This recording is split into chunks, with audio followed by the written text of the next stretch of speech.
everybody, welcome back to my kitchen. I am Amy from Neurotic Mom Bakes, and I'm going to show you how to get a rich, deep, dark, vibrant color in your buttercream just by doing one simple trick. Now, I have only ever done this with red. I get asked all the time, how do you get that deep red buttercream? And I'm going to show you, and it's so easy, it's just gonna blow your mind. Now, I've never tried it with any other color, but I thought let's try it with blue, and it's not green yet, but let's try green and see if it does the same thing that the red does. So what I have here, I just have two bowls just for the sake of showing you the difference. Now, for whatever reason, if you start with a pink buttercream, it's going to help build your red. It will just help you use less food gel. The goal here is to use as little food gel as possible because some people complain there's a little bit of a bitter taste. I personally have never tasted it, but some people do. So I just added just a drop of pink into this to get pink, and then we're going to continue on with the red. So what I'm going to do is I'm just gonna add a little bit of red.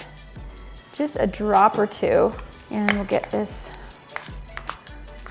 mixed in.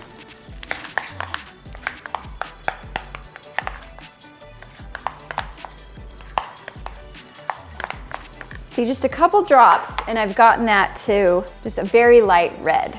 I'm gonna do the exact same thing over here because I want you to see the difference.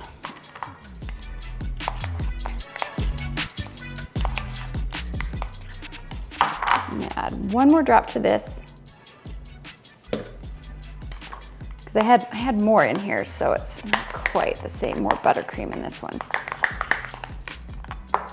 Okay, so now I have two of the same color red, and it's still not very vibrant. Now, some people tell you to leave it in the fridge overnight or let it sit for a couple hours, let the color deepen, and that does help. But I don't want to wait that long, so I want it to get there. Plus, who remembers to make buttercream the night before? I don't.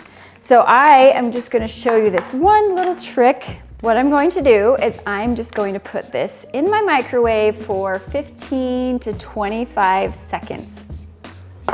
Okay, 30 seconds in my microwave, and I feel like there is a significant difference in those colors. Now, if you wanted to just get a little bit deeper, you could add another drop. I'm not going to, because as it does sit, it will deepen. Now you're thinking, okay, but you can't frost with that, which is true.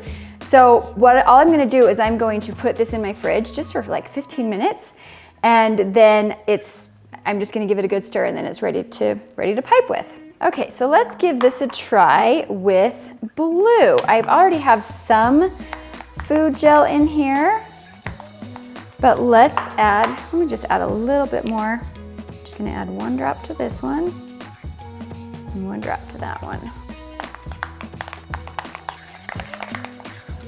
Okay, so we're getting there, but we're not quite at a really deep blue. So I'm gonna go put this one in the microwave, and we'll see what happens.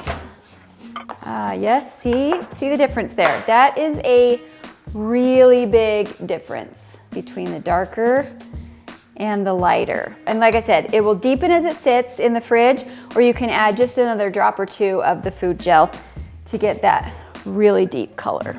Let's try green. So it does work, I think, with the multiple colors. Let's do 2 drops there, 2 drops there.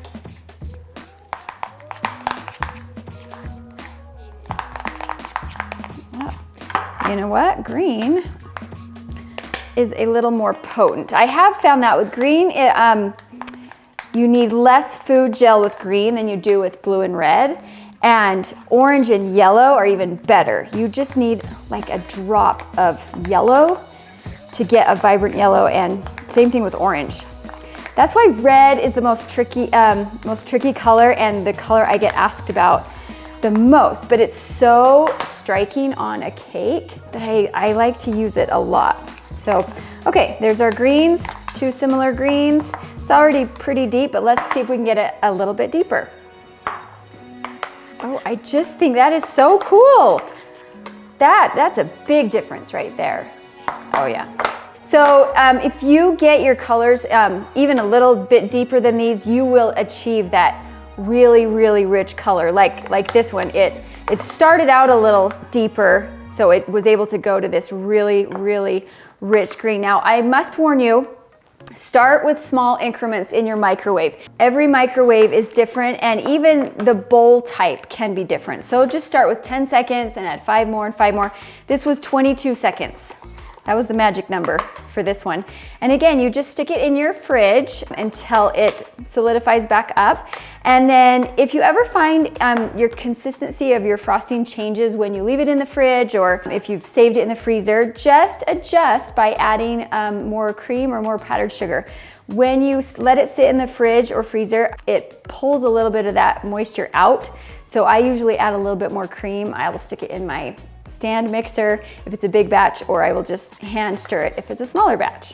All right, I have been letting this sit in the fridge for about 20-25 minutes.